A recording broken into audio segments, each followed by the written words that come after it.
Hello, my name is Nikki and I live in South Jordan, Utah in the United States of America. I am so excited to be here with you today. Let's start with a big question. Are you ready to change the world? I can't hear you. Are you ready to change the world? Oh, that's so much better. But wait, I think I heard someone say, I'm just a kid. How can I change the world? Well, my friends, I'm excited to show you and everyone else how even as kids, you have the power to change the world. Let's watch a fun video that's all about shoes. What kind of shoes will you see? Okay, I think I can guess what your morning is like. It takes a while to wake up. Eventually, you get out of bed and get dressed. Maybe you forget to eat breakfast. Hopefully you remember. But before you go out the door, we all do something very important. All important, but not quite what I'm thinking. That's right, before we go anywhere, we all put on our shoes. Of course, everyone's shoes are different.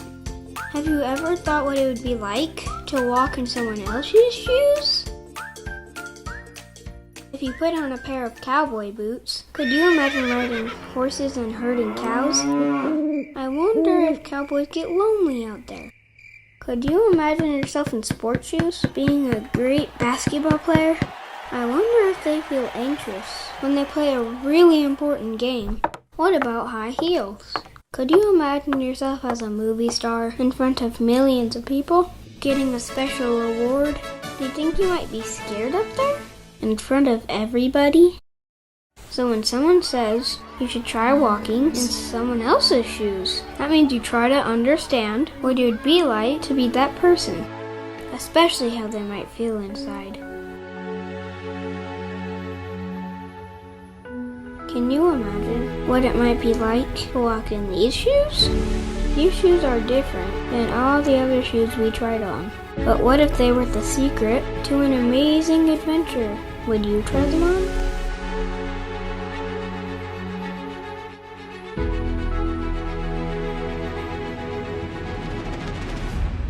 Let's see what it would be like to walk in their shoes. Every day, Thomas and Juliet go on an adventure to find water to fill their containers. They'll need to avoid snakes, and not the friendly kind like my pet Zola here. They have to climb hills, they have to cross wide ditches, and they have to walk for hours and hours every day. So often, there's no time to go to school.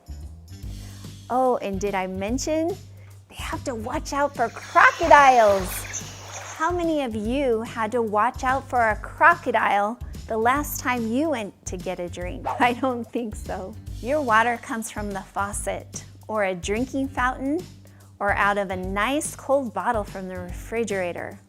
But Thomas and Juliet don't have any of those things. Could you imagine drinking water like this?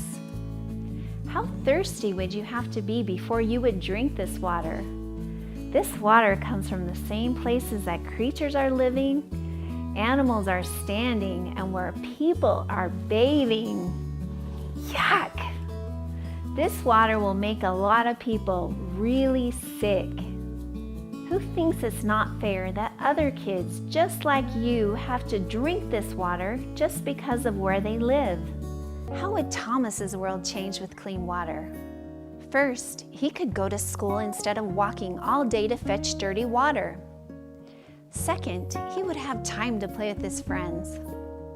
And third, he wouldn't have to go to the hospital because of sickness from dirty water. Think about his sister Juliet and the rest of the family. In fact, think about the kids in the entire village and also the villages that are next to theirs. What if we were able to get clean water for everybody? Wow, that's mind-blowing. Let's take a look and see what it would take to get Thomas water for his entire life. A village drill well only costs about $5,000 to build. We know that up to 1,000 people will live close enough to use that well. So that's how we know just $5 will give someone water for life. Wow, that's pretty incredible, isn't it?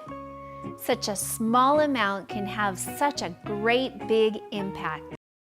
We are here in Pomede Toro, setting up one of the village drills. The work is going great, and we're so excited to be able to bring clean water to the villagers here. All of the children are lined up, and so just my heart is yearning for them, that they are so happy to finally have clean water, something we never think about in the States. And so it's a really humbling experience, and I'm very, very grateful to be a part of it. I'm Margaret Bogere from Tororo, Uganda, and my village is Pomede. I'm very excited. Today is for me, it's like Christmas. I'm overwhelmed. Thank you very much. May God bless you. No more going to the swamp for water. Thank you for visiting me today and letting me introduce you to our friends Thomas and Juliet. You may never get to meet them in person, but they will never forget that someone cared about them.